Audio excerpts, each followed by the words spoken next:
Everyone. We are here on Facebook Kingdom Lounge again, and I've got a wonderful guest with me today that I'm super excited to introduce. And we're just going to have a quick little chat with everyone. There's some things that have just kind of been on our heart that we've been talking through, and I was like, you have to get on with me. I have some questions I want to ask, and I think it's a great segue to just be able to share some things with you guys. So, without any ado, I want to introduce Angelique Braden, also known as Ange, who is my sister, my baby sister. She is in the United States. You are in Florida, mother of two, a wife first, and then a mother of two. That's kind of how it happened. And just Ange, my sister actually works in medical coding and billing, and does that as her job while being a mother and all those kind of things. But there's a reason we're wanting to get on the call today, and what we're going to be talking about is stress responses. So the title of this video, this live that we are doing, is Why Am I Reacting This Way? And I think, especially as sisters, there's so many times where I've messaged you and been like, okay, this is happening right now. Why am I acting like this? What's going on? So talking about some stress responses, and you have a lot of, your husband, Garrett, is in the medical field and has studied it. And there's a great passion that both of you actually have on the medical side. And you've taken a great passion to like the psychology of people and the way we think, the way we are wired, and how our bodies work with that. And so I think that's where we're going to go with this conversation a bit today and talk about actual stress responses when it comes to the body and stress responses when it comes to the mind and how we deal with it. So tell us a little bit about what got you into just wanting to know more about that and digging deeper. So hi, everybody. Thank you for having me in the Kingdom Lounge, number one. I feel very honored, privileged. Yeah, so I am a mom, and I've always been interested in psychology and why we behave certain ways, or why, and sometimes when it, like true crime podcasts. But then becoming a mom, I was like, that's a little bit gory for me. And with my first Oakland, I suffered a lot with postpartum depression and anxiety, and it was in the height of the pandemic when we were all locked in. And so trying to take a look at what kind of hormonal changes were happening in me postpartum, and then seeing that even though the postpartum side kind of shifted away, my stress was staying high all the time. And I wanted to help my marriage, help my parenting, and help myself in understanding, why am I reacting this way? How can I make it better to not repeat the process and the arguments and the whatever all the time, because life piles up so quickly. And I can go into all the hormonal stuff, but we don't have time for that today. I'll come back another time and we'll talk to moms strictly. That's so good. Yeah. Well, I think it's interesting because as women, there's a few reasons. One, just for being women, I think our emotions are pushed aside so much because we are known as the drama queens or overreacting or emotional. And comments that make me want to rage, like, "Oh, is your period coming?" Dude, it might be, and you might be 100% right, but do not use that sentence on me because it's up there with when you're like, I have a headache, and they're like, well, how much water have you drank today? And you're like, yeah, like not the problem. probably the problem still, but that doesn't excuse the way I'm feeling right now. Doesn't take away from this. Exactly. So, as being women, I think we get shoved as what's happening, why I'm responding this way gets shoved aside because the why is blamed on because you're a woman, because you're emotional, because you're PMSing. And then even as Christians, I think it gets pushed aside because we're not allowed to have emotions or allowed to react in certain ways. But I think when you break it down so much, and that's where I want to go into the why a little bit, is to understand what's actually happening. And it's okay. When we understand it, maybe we can manage it better, but it's okay. It's understanding it shifts from being controlled by the emotion to being able to control the emotion. Yeah, that's so good. Yeah. Thanks. Just came up with that right now. off the dome. Good. Write that down. So first, start with a Here we go. basic question. What is a stress response? So, I mean, again, I'm not going to go into the whole hormonal side. I think today let's strictly deal with the feeling side, the outward responses. And so we have all heard them as fight, flight, fatigue, and fawn. No, not fatigue. We added fatigue. Fight, Yeah. flight, fawn, and freeze. Yes. Which those are in our high stress situations, but in a lot of our conversations of either venting with each other or just like, hey, no, when I feel stressed, this is how I react or what I want to do. And when I've spoken about it with friends or whatever, they're all like, yes, that's me too. Is we've created our own four, which is fatigue, forget, feed, and face. So also just to preface backwards, by learning to control our emotions or understand the emotions, one thing that I know that you and I are bad with, I say bad with, what we get accused of is overreacting to small moments. And so it's like that straw that breaks the camel's back. Yeah.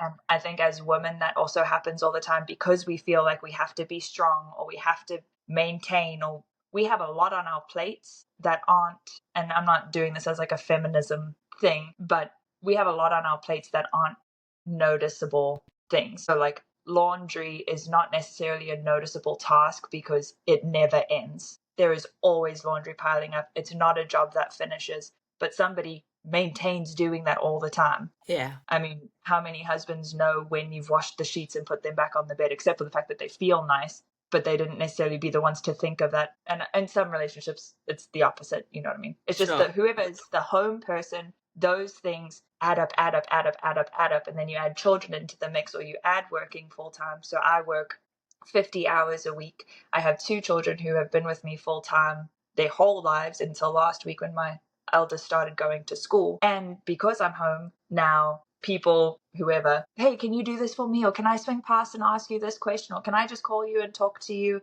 while I'm trying to work my full-time job and tend to my children in a house where I'm obviously the person who would be responsible for starting laundry or starting dinner or cleaning up because I'm here. It would be unfair to ask my husband who's not here for 40 hours a week. Anyway, so going back to the strip. So all to say that we have so much buildup of stress or things that just pile up. Then it's somebody didn't put the trash out or put a bottle next to the trash can instead of in the trash can, and that'll make us blow. And then it's like, well, now you're overreacting. Well, no, I'm not overreacting. I've dealt with all of this pile up and I haven't said anything until now. Yeah. If that makes sense.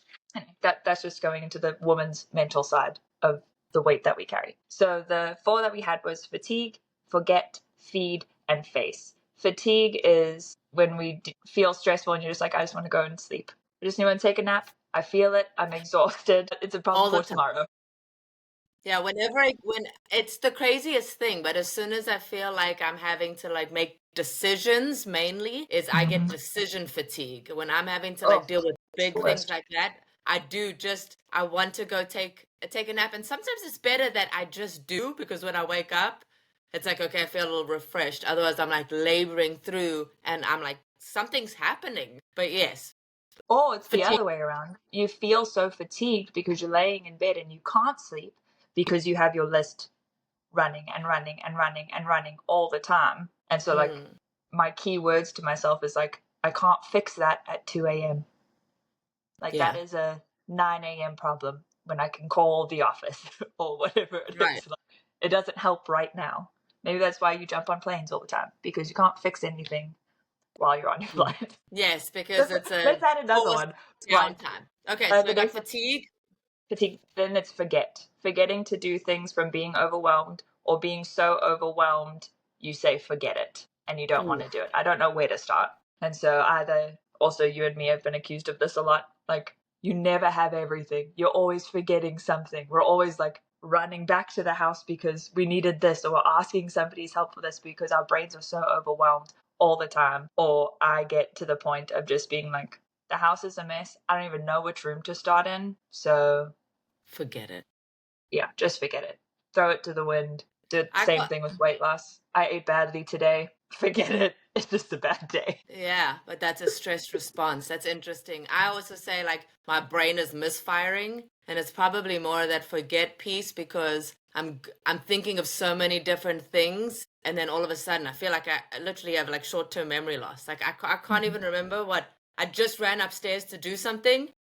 I don't even know why I'm up here. So like my brain is shutting down or something. Yeah. And then we have feed. So physically feeding. So I am a stress eater, recently self-diagnosed stress eater. I was like, I feel sad today. Here's a whole chocolate bar. So we are either feeding our body or we are feeding the stress and anxiety by stressing about our stressors. Sitting on it, thinking Yeah. about it. And then the last one is facing it head on. So I can do hard things. We're going to tackle one task at a time. And some people are really good at managing their stress like that. And some people, it comes after all of the other things. So those are my 4: fatigue, forget, feed, and face. Okay, so the question is, why am I reacting this way? I think, have you ever had it where, I'm sure all women get it, guys too, but where you blow up at a situation because of something's triggered you. And we've talked about triggers actually in some of our sessions as well. Something's triggered you, you react a certain way, and later when you step back, you're like, okay, I definitely overreacted. Now, whether you admit that to whoever you overreacted with or not, but you get a little bit of a perspective of like, okay, I just went berserk, and it was all valid in that moment. Like I 100% felt it, but when I step back, it's like I ask myself, like, why did I act that way? Why was that my response? What is triggering me?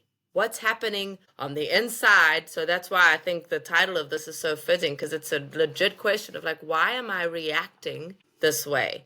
Like, what's happening inside? In society today, we have the famous word anxiety. Like a lot of people suffer, I don't know if that's the right term, but suffer from anxiety. And I think a lot of it, like, struggle with, okay, that's really good. Struggle with anxiety, being anxious.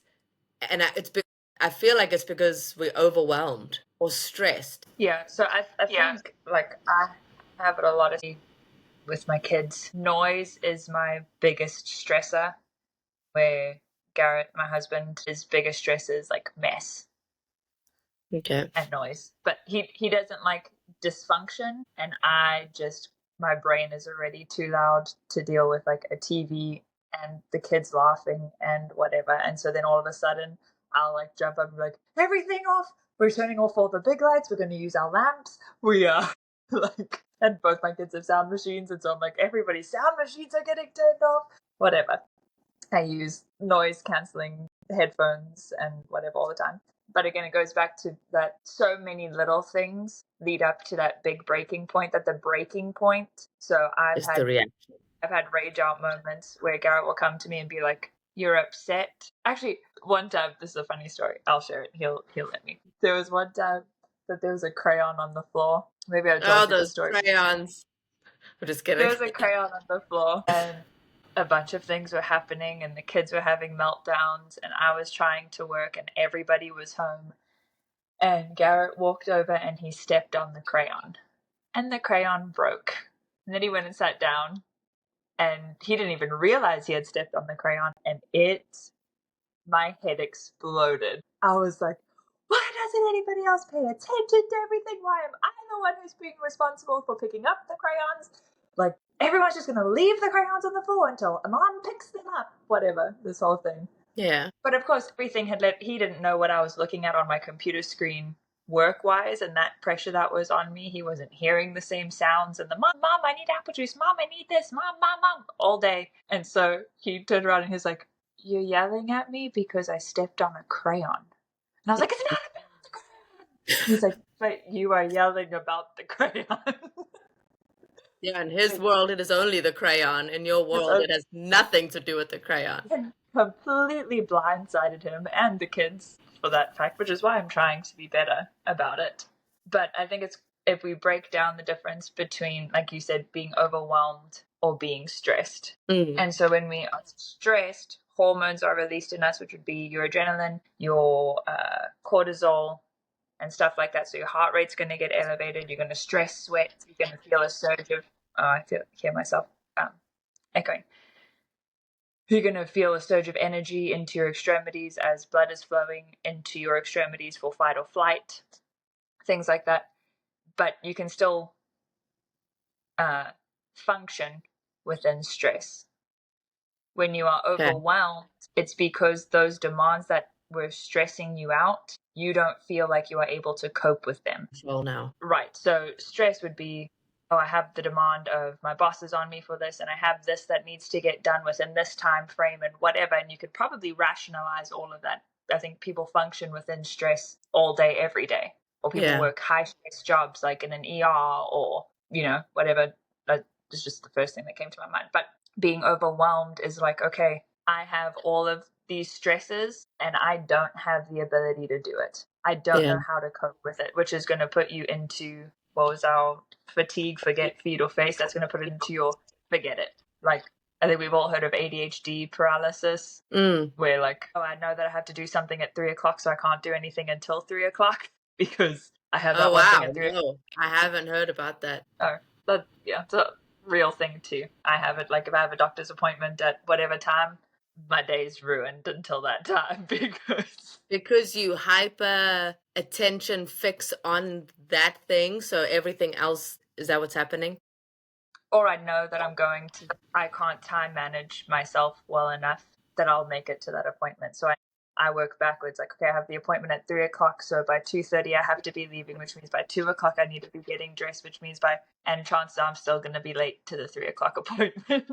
Wow, so that's a form of ADD. Yeah, but then there's the same thing with being overwhelmed. You'd feel paralyzed with being overwhelmed because I just don't know where to start. So I don't know how to start. I don't know when to start. It's that thing of when you're trying to lose weight and you're like, I'll start on Monday, and then Monday never comes. Yeah, well, it's actually interesting because I find even with myself sometimes so if it's feeling overwhelmed or I'm doing something but I'm not coping properly. So let's take that I'm going to start working out on Monday, or I'm going to start being healthy. And it's something I desperately want, but when I feel overwhelmed, I actually tend to do the complete opposite. Like I will almost not self-harm, but sabotage. Eat the cake instead of, so like it doesn't just not happen. I like self-sabotage. And so why am I reacting this way to something I'm wanting to commit to? What's happening in my psyche that's throwing me off in my overwhelm? Yeah. I mean, I don't know the scientific stuff for that. My assumption would be that it's a defense mechanism. Like, so Garrett and I, we just did our big weight loss hurrah thing. We were like, Garrett started talking about it back in November. I think that in January we were going to start, and I was like, okay, yeah, sure. New Year's resolution, it's not going to take, kind of thing. And so on New Year's Eve, knowing that we were going to start on New Year's Day, we were like, it's our last meal. What are we going to get?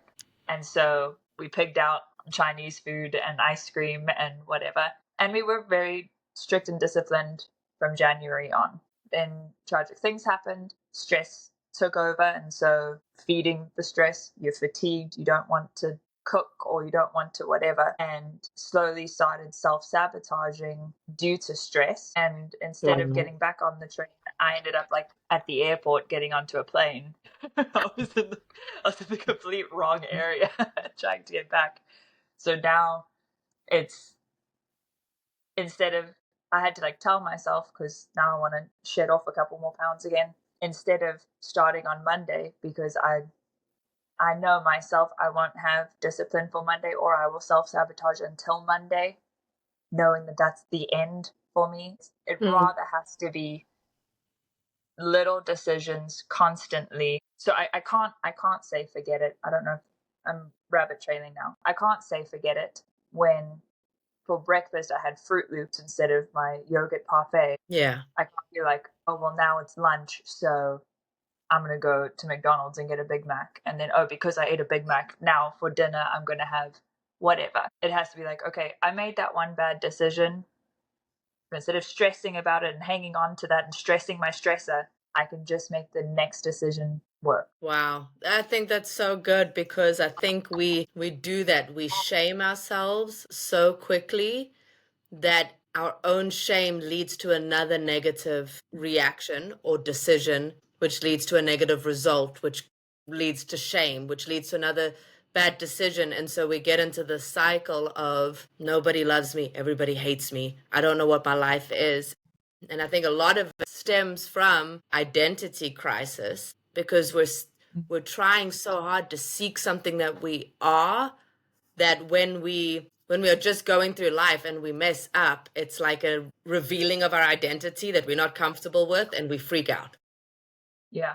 Or we think our identity is found in, let's say, people pleasing. So now I have to fill up my calendar with everything that everybody else needed and overwhelm myself out of my scope of ability. So you say people pleasing can be a place where people find their identity. I think that is often, and we'll just put a plug in here because I think maybe we should come back to a conversation around people pleasing because I love your take on it. But can you just give a little plug of what we do when we are people pleasing? So people pleasing would be the fear of rejection from other people because we find our identity in being accepted by people, being liked by people, being praised by people. So my love language is like words of affirmation. I need you to tell me good job for sweeping the floor. But then I hot take manipulate that and I'll throw it back on you and be like, but I swept the floor for you. Yeah, wow. I did it for you so that you could tell me good job. That is a whole different discussion. Yeah, but such a good discussion. And I think it's interesting how everything we're talking about, so we started off talking about stress responses, and the question of the title of this is, why am I reacting this way? And it's kind of coming back to an identity crisis to say, am I acting a certain way because I'm looking for something about who I am? And I'm maybe doing the opposite, and I'm getting triggered by a place where I don't feel adequate. And as I'm getting triggered, I'm either getting sad, or I'm getting angry, or I am shutting down, or I am projecting. Something is triggering my identity, and because I'm not secure in it, and this isn't to say people who react aren't secure in who they are. Yeah, it's just the idea that I think there's a stem to it there that maybe could Or be is it addressed. something that is stemmed out of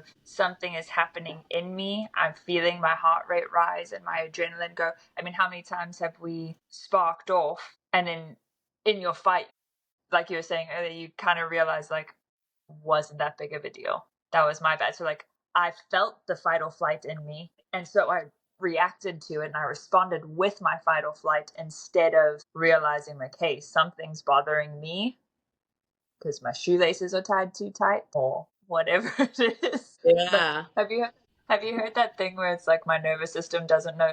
There's the whole thing about walking through the woods. Would you rather walk towards the man or the bear? That whole thing. And then out of that sparked the conversation of like my nervous system doesn't know the difference between a bear chasing me in the woods and the sound of my child crying. And then it like got even more and more and more petty. And so then it's like my nervous system doesn't know the difference between being chased by a bear in the woods or putting on a hoodie while I'm still wearing my glasses. Or Yeah, just like a scratchy contact lens, or the conversation around politics.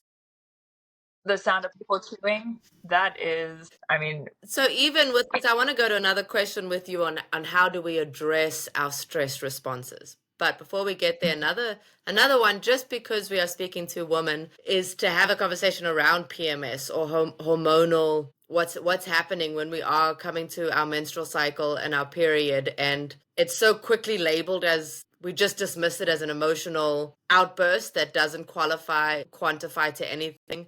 But really, in most of us, I think it is like, no, I really do feel this way. It just might be coming across a little bit more dramatic because of something that's happening in me. But they don't teach you in school. I mean, we might do science for a year in biology, but do they really break down the human body of, especially as a woman, who has the ability to create an entire human being? Say that again? I said, can people even name the different phases of your cycle? So like this week I'm ovulating, so I feel that, well, research it. I can read it to you all. But like that's why the week beforehand we all go a little bit cuckoo, and most people can even tell you by the date on the calendar when it's going to happen. I am not that organized. I feel a little bit ragey today. Must be. Yeah. But yeah, when you break down the cycle and you can look at the different hormonal shifts that are taking place in your body, which is absolutely incredible. and you can understand your body and how you react to different things, it makes all the difference. Well, I think a lot of time too is when we start to understand ourselves, a lot of times we'll figure out that our triggers are actually our powers. We just have misunderstood it. And so we are reacting to something after the fact instead of finding the power within that we can respond with the power within, if that makes sense. Yeah. So we need to respond to our bodies instead of reacting to the stress situation around us, as my child calls mom. Yeah. How can we become more self-aware in real time when a stress response is kicking in? So what did we have? Fight, fatigue. Well, the ones that we came up with were fatigue, forget, feed, and face. Yeah, so when I feel one of those, even if it is fight, flight, freeze, fawn, how can I become more self-aware and understand what's happening and stop and pause and be like, okay, in real time, this is kicking in. What signs can I pay attention to? I think everybody's different with their specific signs. So if we know that stress is an elevated heart rate, some people stress sweat,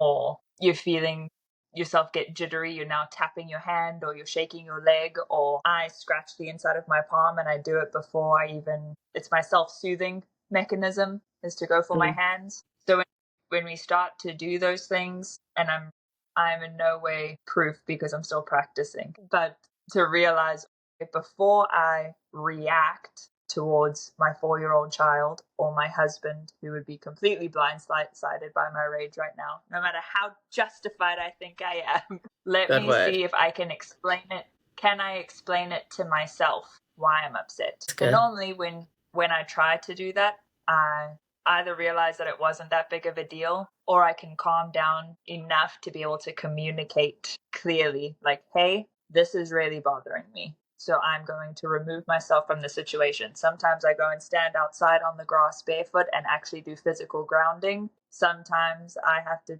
just tell myself, like, okay, I can hear the kids laughing. Laughter is good. These are going to be the best days of my life when I look back at them. Aggravating now, but there's something I can do about it. I can remove myself from the situation. I can put my headphones on. I could whatever. Or the lights are too bright for me. Personally, most of the time, I can turn off some of the lights, or I can turn the TV volume down. Or sometimes, and recently, I've just been turning the TV off. I've stopped watching TV for the most part. I listen to an audiobook. We have a record player. The girls love to dance, and we put on music that I know I can control. And it's not baby shit all the time. So you have to learn how your own body responds and what works best for you. But I think grounding and remembering this isn't reality all the time. That's good. Is a big help. I know there's that one thing they do for anxiety where they say if you're starting to feel anxious, you can name things in the room. 4 things that you can hear, 4 things that you can see, 4 things that you can feel or touch. Or people with different numbers I use 4. Okay. And I think the power of that is to get your mind out of the emotional reaction of it and start to fix it on something that you're now controlling where your mind is going. As you're seeing it, you're speaking it, you're touching it, you're focusing on it. And it's like this almost switch reverse of something was controlling me, but I'm not going to allow it. I'm going to take a control. I'm going to now focus on a controllable. Yes. And sometimes I'll be very vulnerable here. I recently had a very, very, very, probably the worst anxiety or panic attack or whatever it was. It was the worst case of it I've ever had. And so Garrett ended up coming and laying next to me, and I didn't realize that I was doing it. He told me the next day that I would sit up and I would touch him and I would be like, this is Garrett. He's your husband. You are safe. Everything's fine. And then I'd lay down and I'd sit up again and be like, this is Garrett. He's your husband. And it wasn't anything I wasn't feeling unsafe by him, but that was the one fact that I knew was true. In this moment, he is safe for me. Are there any scriptures or spiritual principles that you lean on when you feel triggered or overwhelmed? Yes, there are. So, first one, I really could go on for a long time about. Pull out the handy dandy Bible here because you're on my phone. First is, and it's my favorite scripture, is Matthew 6:25. Can I read the whole thing? Yeah. So this This little passage is literally labeled in the Bible, named in the Bible, do not be anxious. Is there a better one to start with? It says, Yeah, no, therefore I went tell ahead you. and told us. That's actually all we needed to hear from the Bible was, don't be anxious. Yep. But tell me more anyways, please. Because that always helps when somebody says, just don't be. Just be happy. Feel different. Hashtag triggered. But let me tell you how. Okay. Or let me tell you why. Okay. He says, therefore I tell you, do not be anxious about your life, what you will eat or what you will drink, nor about your body, what you will put on. Is not life more than food, and the body more than clothing? Look at the birds of the air. They neither sow nor reap nor gather into barns, and yet your heavenly Father feeds them. Are you not of more value than they? And which of you, by being anxious, can add a single hour to his span of life? And why are you anxious about clothing? Consider the lilies of the field, how they grow. They neither toil nor spin. Yet I tell you, even Solomon in all of his glory was not arrayed like any of these. But if God so clothes the grass of the field, which is today alive and tomorrow is thrown into the oven, will he not much more clothe you, O you of little faith? Therefore, do not be anxious, saying, what shall we eat, or what shall we drink, or what shall we wear? For the Gentiles seek after all these things, and your heavenly Father knows that you need them all. But seek first the kingdom of God and his righteousness, and all things will be added to you. Therefore, do not be anxious about tomorrow, for tomorrow will be anxious for itself. Sufficient for the day is its own trouble. Mic drop. Yeah. But then you take that over to it's First Peter, Okay. and that says, cast all your anxieties on him because he cares for you. Then you skip down to 5:10, and it says, and after you have suffered a little while, the God of all grace, who has called you to his eternal glory in Christ, will himself restore, confirm, strengthen, and establish you. Or in a different version, it says, he will himself restore you and make you strong, firm, and steadfast. To him be the power forever and ever. Amen. Wow. So don't be anxious because he cares for you. Yeah, cast your Birds up burden. there, they don't care. Those are my go-tos because wow. Yeah. I think that's so. Another question to take us back one more step, but using those spiritual principles as well. But how can understanding our own stress patterns help us respond more intentionally in challenging moments? And why is it important that I understand myself when I feel like, if I was just based on feelings, I want to say it's all outside circumstances that make me feel the way I'm feeling. And so I hate people. I hate society. I hate my job. Nothing's working.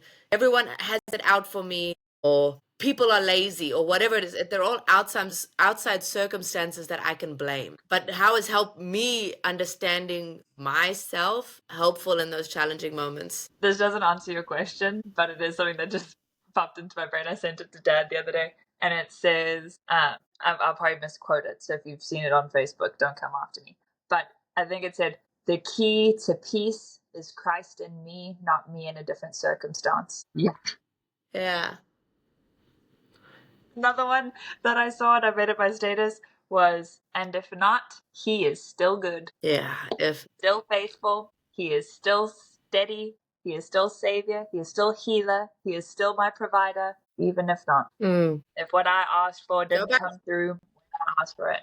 Sorry. Yeah, he's still God. And I think we want to, there are actually people who, I mean, maybe I was that person, world traveler, but maybe at some point in my traveling extravaganza, where in the world is JJ these days? Because she's all over the place.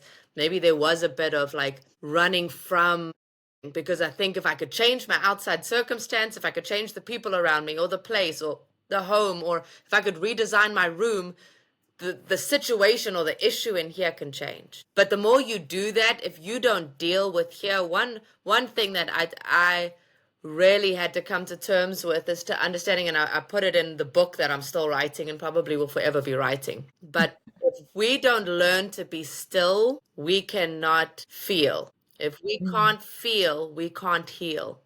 And what we like to do is keep ourselves busy enough so that we don't feel. Because when I feel, it means I have to deal with the issues. But the secret to dealing with them is you heal them. But so we keep ourselves busy and then we want to blame stress or blame anxiety. But at the end of the day, wait, was I maybe running from something that I didn't want to face? And so I chose flight, freeze, fatigue, the stress responses, because I think I'm dealing with outside circumstances, but I'm not. I'm dealing with an internal issue that I'm not actually dealing with.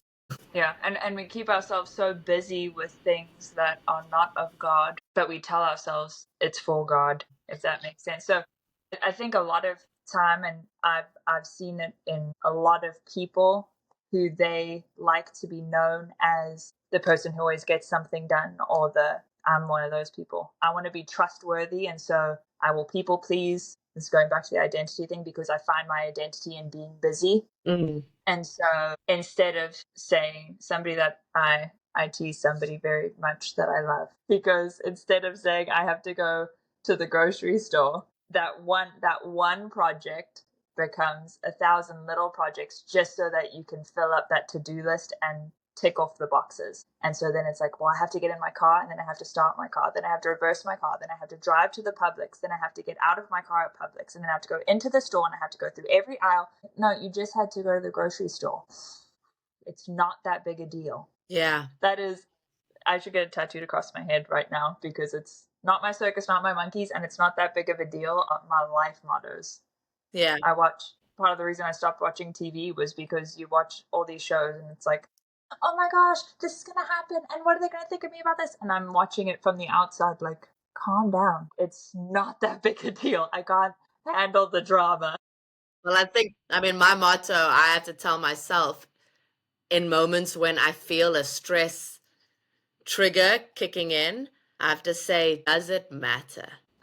And when I have to answer the question, like, wait a second, I've already reacted, but this thing I'm reacting to doesn't matter. So what am I doing? And let's start putting focus on the things that matter. But if I don't understand why I'm doing it, and that's where I think the power, there's such a whole nother depth that comes into the identity thing of like, why am I acting this way? And I need to start to understand myself and ask the questions. I love what you said earlier is before you react in a situation, I have to come back and ask myself the question before I ask somebody else the question that's frustrating me and see if I can answer it. Yeah, I just need to explain to myself. It's literally just self-reflection of like, why am I mad? Why is this bothering me so much? And a lot of the time then I'll find out that it wasn't that thing that I thought it was. It wasn't stepping on the crayon. Your shoelaces. Then I realized like, well, I'm frustrated because yada, yada, yada, yada, yada, which comes back down to the fact that maybe I don't feel like I'm being listened to. So I'm frustrated because I've asked you to pick up the crayons and I've asked you to do this and I've done this and I said this and this isn't happening and it's not happening when I want it to happen. Wait, the issue is I don't feel like I'm being heard. Yeah, wow. So when we were doing a quiz last night about a movie and it was like, oh, what character are you? And so Garrett was asking me and he's like, would you rather be called ignorant? Like, what would bother you the most if you were called ignorant, cowardly, untrustworthy, whatever? And I was like, had to sit there for a second. And then I was like, I'll be ignorant. And then the next question was like, what bothers you the most? Is it not being heard? I don't even remember what the other ones were because I was like, yes, that is the biggest problem. But then you realize a lot of your stresses come down to that. Or I've realized recently, so with Oakland starting school, this kind of goes a little bit off track. With Oakland starting school, I realized that we never had a routine at home. And it was very easy. You've stayed with me and been like, just do this. Like every Monday we do this and every Tuesday we do this. But when I was in my chaos, which is a very dear friend of mine, chaos, when I am in chaos, it was so easy for somebody else to just tell me how to do it, but no one's living my life to understand why I can't do that, why I'm overwhelmed in doing that. Like, I can look at anybody's life and fix it, but when you're the person living it, like, don't even talk to me right now because you don't know. So Oakland starting school, she gets up at 7 so her dad can take her to school. Well, then baby ends up waking up, so I have to be up, where my day was only starting at 10 or 11 probably by the time the kids got up because they like to sleep in. Thank the Lord. the kids would get up, then I'm making breakfast, and then I'd like try and tidy up the kitchen, but I'd never get through tidying up the kitchen because the kids needed something else. And then I'm trying to log into work and I'm starting my calls and I'm whatever. And so I always had 1,000 hands and 1,000 pots instead of just a routine of this is how I'm going to do it. And so getting on a routine this last week has been, I was like, why didn't I do this a long time ago? And I didn't realize that I was missing, I thought I had a routine until I got like a timed routine, and I am very competitive with myself.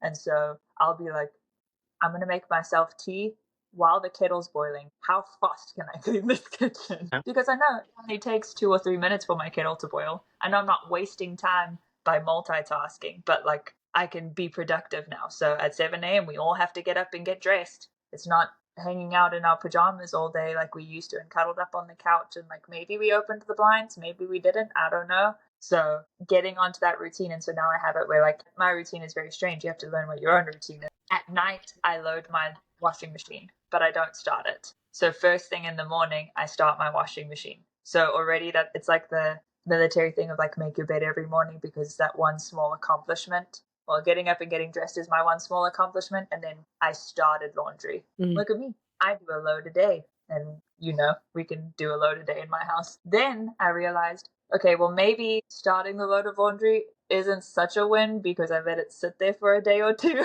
So I'm actually just restarting the same load of laundry every day instead of switching it over to the dryer because I don't want to fold it. So then I realized big things. I do big things first. So every day we do a towels load or a sheets load or a duvet load. It's easy to slip over to the next thing. I feel accomplished. And while I'm in the laundry, it's easy to start the next load. Something is cleaned, something is completed, something is put away.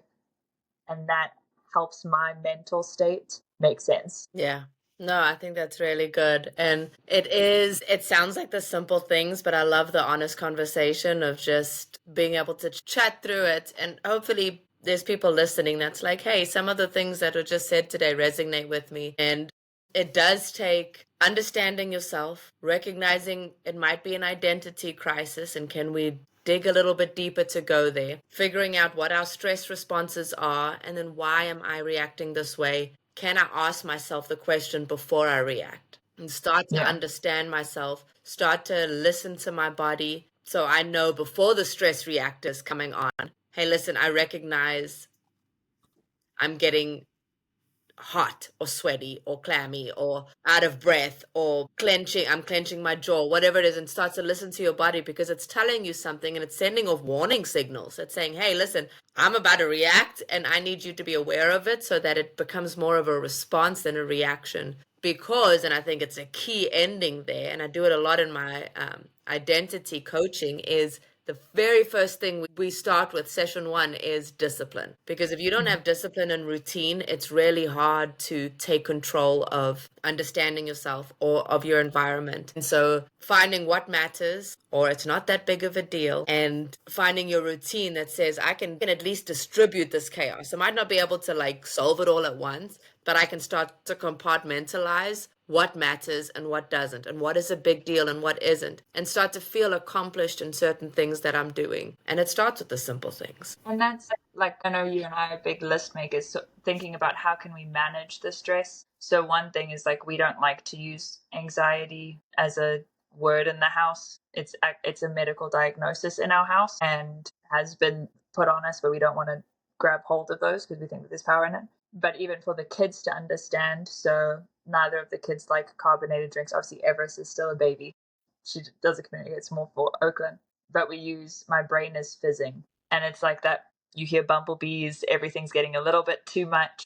I'm getting to my top. And so Garrett knows my physical responses that start to happen when I start fizzing. So he'll tell Oakland, like, hey, everybody back off for a second. Mom's brain is fizzing. Or I can do the same thing for him. Or she'll, at 4 years old, will go into her room and be like, I just need a little bit of space because my brain is fizzing. So good. We're like, okay. You got it. Like, if that makes sense to you, that's great. But like list making is such a big thing. But then you have to prioritize the list making. It can't be, I'm going to the grocery shop, so I have to get into the car and your list will never end, ever. And so using the ER tactic of triaging your different colors. So you have green, yellow, red, black in your list making. Green is the things that, like, if it's taking out the trash, I do that on my way out to the car. It's an easy fix. Like, it's an automatic tick in the box. Yellow is it's a little bit more serious. We need to pay attention to it, but it's not going to make the house catch on fire if I don't tend to it right this moment. It can be something for tomorrow. It can push on to another list and it's not going to be a big deal. Red is like my today. The house will catch on fire if I don't take care of this. And then black is, it's just the extra thing that's added on that is honestly just a non-negotiable. It's never going to get done. We all have those things on our list, I think. Like the one thing it moves from every list and you're like, I don't know why I keep putting this on here because it's a lost cause. I'm not going to go and weightlift. I'm just kidding. Everyone should work out. But like I was listening to a TED talk and I'll use the lady's example. She was an ER doctor and she was the one who taught this to me through TED talk. And she was talking about like she had a child who was in the emergency room. Her own child was in the emergency room sick. She had chapters that were due for her book and she had a fundraiser at her older kids' school. Like one of those things has to go. So which one are you marking black? Well, the school fundraiser, like completely off the table. Now I can focus in on these two things. Obviously, the child in the emergency room, let's focus on that. The book is right next to it because there's a deadline on it, or whatever the things are. Like, if we can start to prioritize our lists like that, it's helped me a lot of like, some things are just people pleaser things that I don't need to do.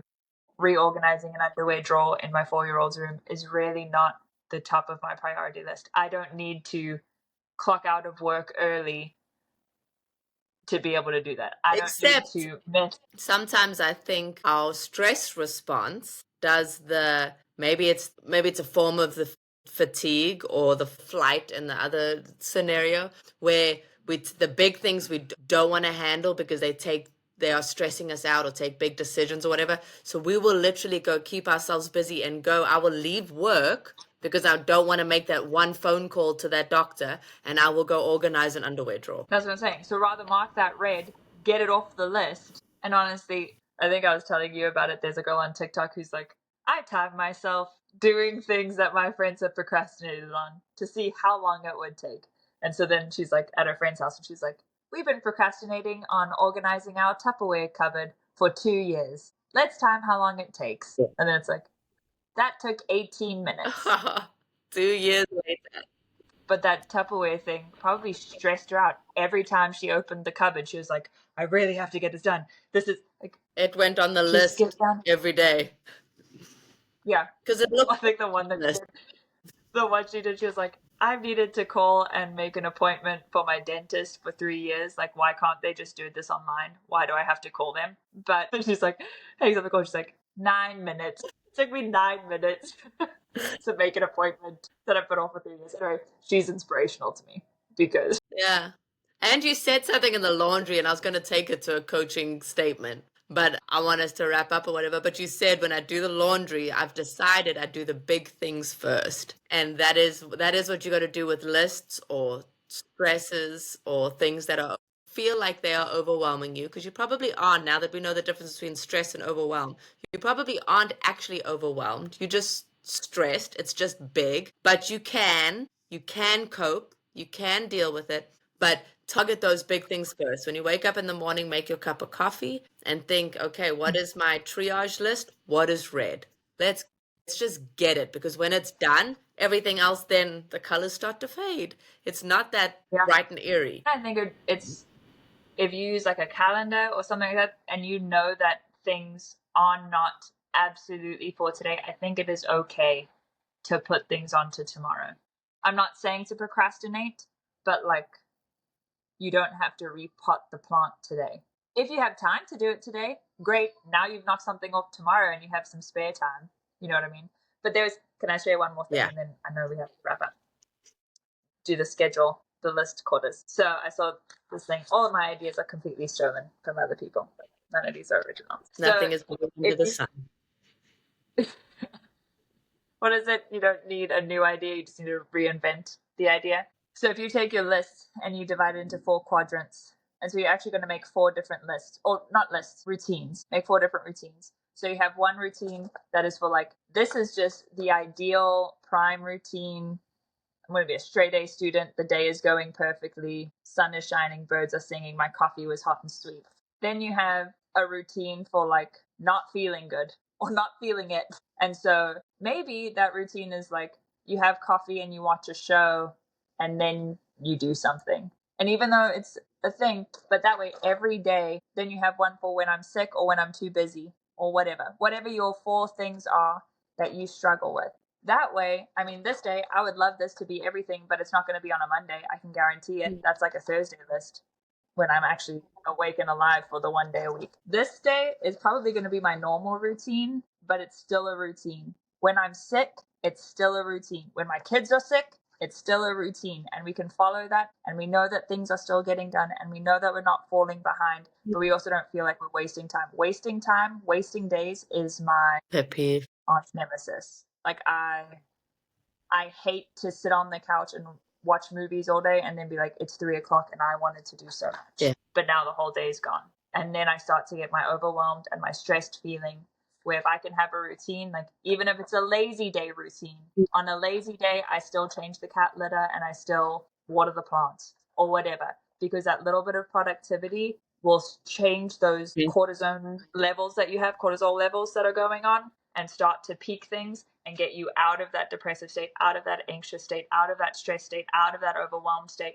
Because I don't think that anybody's ever actually truly overwhelmed. I think they're just disorganized. Can we take just the last like 2 minutes of when you're like, can I say one more thing? And we'll just make that the whole call. Right there. That was good. Say that last statement again. I don't think people are. I don't think people are overwhelmed. I think that they are disorganized. That's a hot take.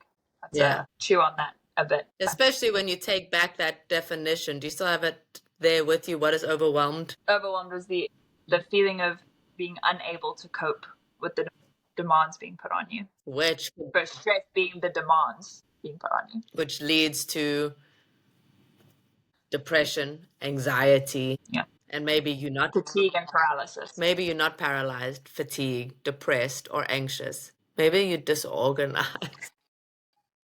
Maybe you're not anxious. Maybe you're just fizzing. Maybe you just need a... That's an encouragement. It's not denying anything. That's an encouragement. It's not demeaning anything. It's not demeaning how you feel. It's not, we know that it is very real. We hold space for that, but we hold space for you to feel better too. Yeah, it's good. Okay, Ange, thanks so much for coming on and talking to us. We'll do this again. Thanks for having me. Yeah.